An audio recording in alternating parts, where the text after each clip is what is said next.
दोस्तों, ये कहावत तो आप सभी ने सुनी होगी कि पैसा ही पैसे को खींचता है, और ये सही भी है। मगर तब जब आपको पता हो कि आपको अपना पैसा कहाँ, कब और किस में इन्वेस्ट करना चाहिए। मार्केट में लगभग हर दूसरा व्यक्ति अपना पैसा लगाकर उस पर अच्छे से अच्छे रिटर्न कमाना चाहता है, मगर उसे ये नहीं पता होता कि वो इसे कहाँ इन्वेस्ट करे। इसलिए ज्यादातर लोग या तो अपना पैसा सेविंग अकाउंट में डाल देते हैं, या कोई इंश्योरेंस कर देते हैं, या फिर ज्यादा से ज्यादा एफडी कर देते हैं। अगर आप इनमें लॉन्ग टर्म के लिए भी इन्वेस्ट करते हैं तो भी ये आपको ज्यादा से ज्यादा 7 से 8% का रिटर्न देगा, जो कि बहुत बड़ा रिटर्न नहीं है। इस दुनिया के जितने भी अमीर लोग हैं, वो बस इसलिए अमीर हैं क्योंकि उन्हें अपने इन्वेस्टमेंट से ज्यादा रिटर्न लेने का तरीका आता है, और फाइनेंस की लैंग्वेज में इस तरीके को कंपाउंडिंग ऑफ मनी कहते हैं। कंपाउंडिंग्स नाम सुनकर शायद आपको अपने बचपन में पढ़ा हुआ कंपाउंड इंटरेस्ट याद आ रहा होगा। बस ये समझ लीजिए कि ये भी कुछ उसी तरह का है। आइए इसे एक स्टोरी के थ्रू समझने की कोशिश करते हैं। मुंबई में एक राज नाम के व्यक्ति रहा करते थे। राज के 2 बेटे थे, जिनमें से एक का नाम राजू और दूसरे बेटे का नाम रामू था। वह अपने दोनों बेटों को नियमित रूप से हर मंथ 200 रुपए की पॉकेट मनी दिया करता था। राजू अपनी पॉकेट मनी बड़े ही संभाल कर खर्च करता था, और उसमें से कुछ पैसे बचाकर अपनी पिगी बैंक में भी डाल दिया करता था। लेकिन वहीं दूसरी ओर रामू अपनी पॉकेट मनी बिना सोचे समझे फालतू की चीजों पर ही खर्च कर देता था। ये सब देखते हुए उनके पिता राज ने डिसाइड किया कि वे अपने दोनों बेटों को मनी का सही तरीके से इन्वेस्टमेंट करना और यूज करना सिखाएंगे। राज ने अपने दोनों बेटों को बुलाया और कहा, आज से मैं तुम लोगों की पॉकेट मनी बढ़ा रहा हूँ, वो भी पूरे 1 साल के लिए। मगर मेरी एक शर्त है, इस पॉकेट मनी को तुम केवल 2 ही तरीकों से ले पाओगे। पहला तरीका है कि तुम मुझसे हर मंथ रुपये 1000 ले जाओ, तो वहीं दूसरा तरीका है कि तुम पहले मंथ मुझसे रुपये 10 लो, और उसके अगले मंथ 20 और उसके अगले मंथ 40, यानी कि मैं हर मंथ उस अमाउंट को डबल करके देता जाऊंगा। 1 साल तक राजू और रामू दोनों अपने पिता की शर्त मान गए। दोनों भाइयों में राजू थोड़ा समझदार था, इसलिए उसने डिसाइड किया कि वो दूसरे वाले तरीके से पॉकेट मनी लेगा, यानी कि पहले मंथ 10 रुपए और उसके आगे वाले महीनों में अमाउंट को डबल करते हुए। वहीं दूसरी तरफ रामू के मन में थोड़ा लालच था। उसे लगा कि कहाँ 100 रुपये और कहाँ 10 रुपए सीधा 1000 रुपये की पॉकेट मनी, जिसमें वो जी भर के अपने दोस्तों के साथ पार्टी कर पाएगा। उसने अपने पिता से कहा कि मैं पर मंथ राजू को 10 रुपये दिए तो वहीं रामू को 1000 रुपये दिए। दूसरे मंथ राजू को रुपये 20 दिए तो रामू को वहीं रुपये 1000 का सेम अमाउंट। ऐसे करके उन्होंने अपने दोनों बेटों को पॉकेट मनी देना शुरू कर दिया। स्टार्टिंग के 6 महीने राजू के लिए बड़े ही अनहैप्पी थे, क्योंकि इन 6 महीनों में रामू को जहां टोटल 6000 रुपये मिल चुके थे, तो वहीं राजू के पास सिर्फ 320 रुपये ही आए थे। पर राजू कंपाउंडिंग को अच्छे से समझता था, और उसने 1 साल पूरा होने तक इंतजार किया।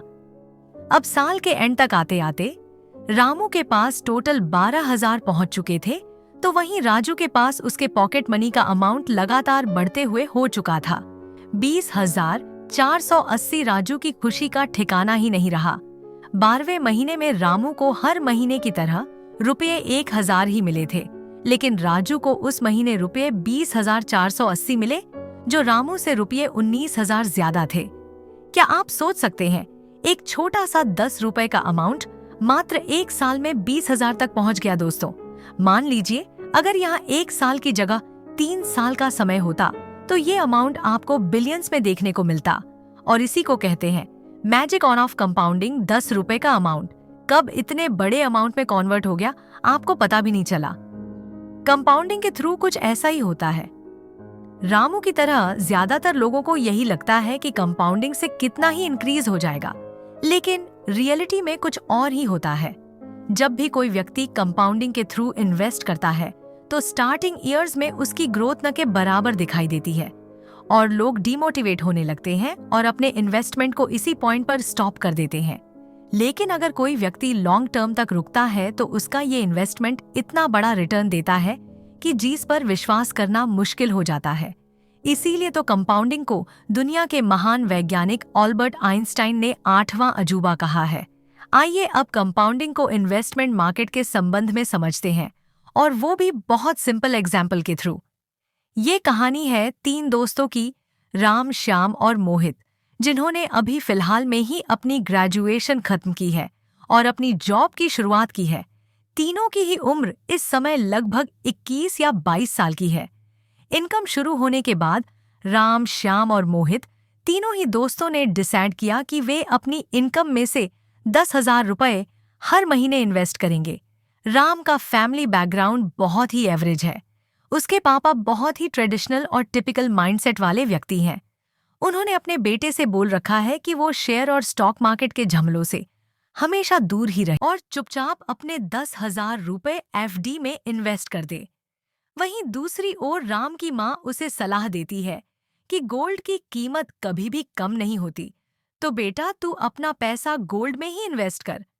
राम अपनी माँ और पिता दोनों की बातें सुनता है और दोनों को खुश करने के लिए 10,000 में से 5,000 रुपये की एक एफडी कर देता है और बचे हुए 5,000 को गोल्ड में इन्वेस्ट कर देता है।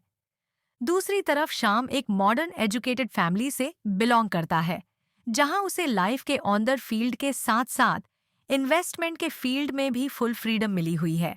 वो इन्वेस्टमेंट मार्केट के संबंध में जगह जगह से रिसर्च करता है, कुछ एक्सपर्ट्स की सलाह लेता है और एंड में अपने 10,000 रुपये में से 5,000 रुपये डेप्ट फंड में इन्वेस्ट कर देता है और बचे हुए 5,000 रुपये एसआईपी के थ्रू म्यूचुअल फंड में इन्वेस्ट करना शुरू कर देता है। तीसरा दोस्त मोहित है, जो कॉलेज के टाइम से ही रिच पीपल और इन्वेस्टमेंट मार्केट में काफी रुचि रखता था।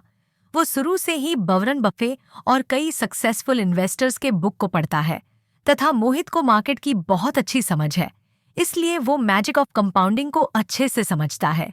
इसलिए मोहित ने फैसला किया कि वो अपना 10,000 रुपये स्टॉक मार्केट में इंडेक्स फंड में लॉन्ग टाइम के लिए इन्वेस्ट करेगा तथा साथ ही उसने डिसाइड किया कि वो अपना पूरा समय मार्केट में रिसर्च करने में देगा। अब बारी आती है तीनों दोस्तों की कॉम्पेयर की।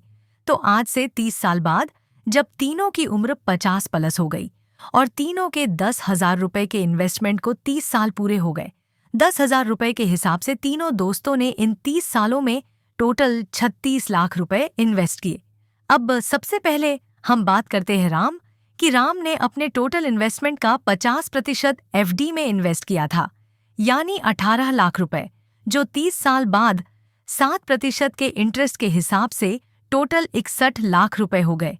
वहीं उसने अपना बचा हुआ 50% का इन्वेस्टमेंट गोल्ड में किए हैं, जो 8% के हिसाब से आज 18 लाख से बढ़कर 74 लाख हो गए, क्योंकि भारत में पिछले 30 से 40 सालों में गोल्ड में लंबे समय में औसत इतना ही रिटर्न दिया है। 30 साल बाद राम का total portfolio 61 lakh plus 74 lakh total हो रहा है 1,35,00,000 रुपए। लेकिन यहाँ दिक्कत ये है, इतने सालों में महंगाई भी बढ़कर ज्यादा हो गई, जिसकी वजह से पैसे की वैल्यू भी लगातार कम होती चली गई। भारत में ऐतिहासिक रूप से महंगाई एवरेज रेट लेकर चले तो इसका रेट 7.5% रहा है। इस हिसाब से अगर देखा जाए तो करंट टाइम में राम की पोर्टफोलियो का वैल्यू महंगाई से कंपेयर करने के बाद मात्र 36 लाख रुपए रह जाती है।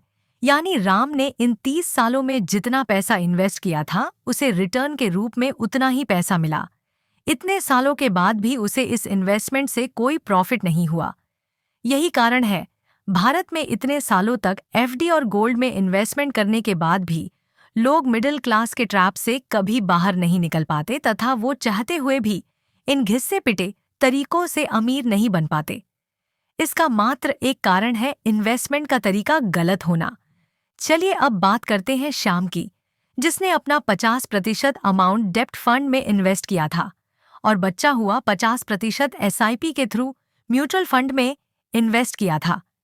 30 साल बाद डेप्ट फंड वाले इन्वेस्टमेंट से टोटल रिटर्न 61 लाख रुपए मिले, जबकि उसके दूसरे इन्वेस्टमेंट से उसे 30 साल बाद 2,04,00,000 रुपए मिले।